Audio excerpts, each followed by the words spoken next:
সারা পৃথিবীতে গুজব, ভুয়া আর মিথ্যা নিউজ ছড়ানোতে কোন দেশ সেরা একটা রিপোর্ট করেছে, এর মধ্যে 1 নম্বরে এসেছে ভারতের নাম। মাইক্রোসফট তো মুসলমানরা চালায় না, কথা বোঝে নাই বোধহয়।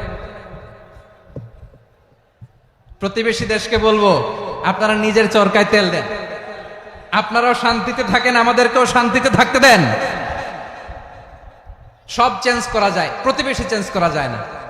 আমাদের ল্যান্ড তাদের ল্যান্ড, পাশাপাশি। আমরা চাই তারাও সুখে থাক, আমরাও সুখে থাকি, ঠিক কিনা? কিন্তু প্রতিবেশী হলে বন্ধুত্বপূর্ণ আচরণ করতে হয়। প্রতিবেশী যদি বন্ধু না হয়ে প্রভু হতে চায়, এরকম দানব প্রতিবেশী কেউ চায় না। ভারত যদি বন্ধুত্ব উপহার দেয়, আমরাও বন্ধুত্ব দিব, কি বলেন? তারা যদি বন্ধু সুলভ আচরণ করে, আমরাও বন্ধুত্ব উপহার দেব। কারণ আমাদের পররাষ্ট্র নীতি হচ্ছে সবার সাথে বন্ধুত্ব, কারোর সাথে বৈরিতা নয়। আলহামদুলিল্লাহ বলেন, কত চমৎকার পলিসি আমাদের। আমরা নির্বিবাদী, আমরা বাংলাদেশিরা শান্তিকামী, we are proud of that. এজন্য আমরা গর্ববোধ করি। আমাদের পররাষ্ট্র নীতি সবার সাথে বন্ধুত্ব, কারোর সাথে শত্রুতা নয়।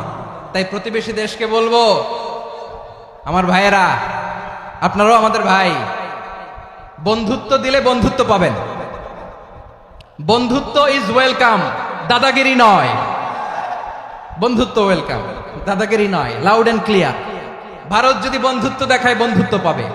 কিন্তু ভারত যদি বাংলাদেশে আধিপত্যবাদ বিস্তার করতে চায়, বাংলাদেশের 18 কোটি জনগণ সেটা রুখে দেবে। ভারত যদি গৌর গোবিন্দের ভূমিকায় নামতে চায়, দেশের 18 কোটি মুসলমান শাহজালালের ভূমিকায় নামবে।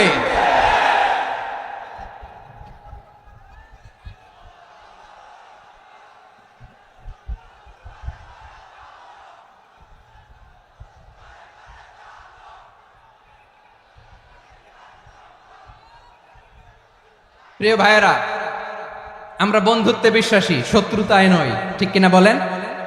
আল্লাহ আমাদেরকে বোঝার তৌফিক দান করুন। তাহলে এই যে তারা বলেছে এদেশে সংখ্যালঘুরা কষ্টে আছে, দুঃখে আছে, এটা কি ঠিক? বলেন, এটা কি ঠিক? না, তারা ডিস ইনফরমেশন শেয়ার করেছে, এটা ঠিক নয়। আমার প্রতিবেশী বন্ধু রাষ্ট্রকে বলবো, আপনারা এটা করবেন না, এটা করবেন না। আমরা শান্তিতে আছি, আপনারাও শান্তিতে থাকেন, আমাদেরকেও শান্তিতে থাকতে দেন। এই যে চিটাগাংয়ের অ্যাডভোকেট আলিফ হত্যাকাণ্ডে গোটা বাংলাদেশ আমরা ধৈর্যের পরাকাষ্ঠা দেখিয়েছে, চিল্লায় বলেন ঠিক কিনা? আমাদের নেতা আমাদেরকে ডেকেছে, আমরা শান্ত থেকেছি। আমরা শান্ত থাকতে চাই, আমরা ঐক্যবদ্ধ থাকতে চাই। যে কোনো ষড়যন্ত্র রুখে দেওয়ার জন্য ঐক্যবদ্ধ প্রচেষ্টার কোনো বিকল্প নাই। তাই আজকের আলোচনার ছোট্ট একটা টপিক আমি শিরোনাম ঠিক করেছি, আমাদের জীবনে, সমাজ জীবনে, ধর্মীয় জীবনে, রাষ্ট্রীয় জীবনে ঐক্যবদ্ধ থাকার গুরুত্ব। এবার আওয়াজ করে পেকুয়ার ভাইয়েরা বলেন, আমরা ঐক্যবদ্ধ জীবনযাপন করতে চাই কি চাই না? আল্লাহ তাআলা সে নির্দেশনাই দিচ্ছেন। আল্লাহ তাআলা ইরশাদ করছেন, ওয়া'তাসিমু বিহাবলিল্লাহি জামিআন ওয়া লা তাফাররাকু ওয়াযকুরু নি'মাতাল্লাহি আলাইকুম إذ كنتم أعداء فألف بين قلوبكم فأصبحتم بنعمته إخوانا وكنتم على شفا حفرة من النار فأنقذكم منها كذلك يبين الله لكم آياته لعلكم تهتدون الله أكبر পড়েন। আল্লাহ বললেন, ও গোলামেরা শোনো, ওয়া'তাসিমু বিহাবলিল্লাহি জামিআ, ও আমার গোলামেরা সবাই মিলে আল্লাহর রশিকে আঁকড়ে ধরো। আল্লাহর রশি হলো ইসলাম, আল্লাহর রশি হলো কোরআন। আল্লাহ বললেন, কোরআনকে আঁকড়ে ধরো, ইসলামকে আঁকড়ে ধরো। একা একা আঁকড়ে ধরলে চলবে না, জামিআ, সবাই মিলে আঁকড়ে ধরো। এই আদেশটা আমাদের জন্য দান করেছেন কে? আল্লাহ তাআলার নির্দেশ, ওয়া'তাসিমু বিহাবলিল্লাহি জামিআ, সবাই মিলে আল্লাহর রশিকে আঁকড়ে ধরো। হাবলুল্লাহ মানে আল্লাহর রশি। হাবলুল্লাহ মানে কি? রশি। এই হাবলুল্লাহ আল্লাহর রশি বা আল্লাহর রজ্জু দ্বারা উদ্দেশ্য হচ্ছে ইসলাম। আল্লাহর রশি দ্বারা উদ্দেশ্য কি? তাফসিরে অনেক ব্যাখ্যা এসেছে। এরকম পরিস্থিতিতে তাফসিরের সূক্ষ্ম সূক্ষ্ম বিষয়গুলো আমরা শোনাতে চাই, কিন্তু পরিবেশ হয়ে ওঠে না।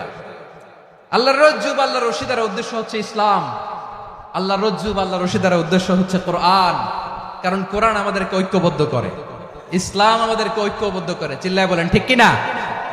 এজন্য আল্লাহ বললেন, তোমরা আমার রশিকে আঁকড়ে ধরো, বিচ্ছিন্ন হয়ে না, আমার দেয়া নেয়ামতগুলো স্মরণ করো।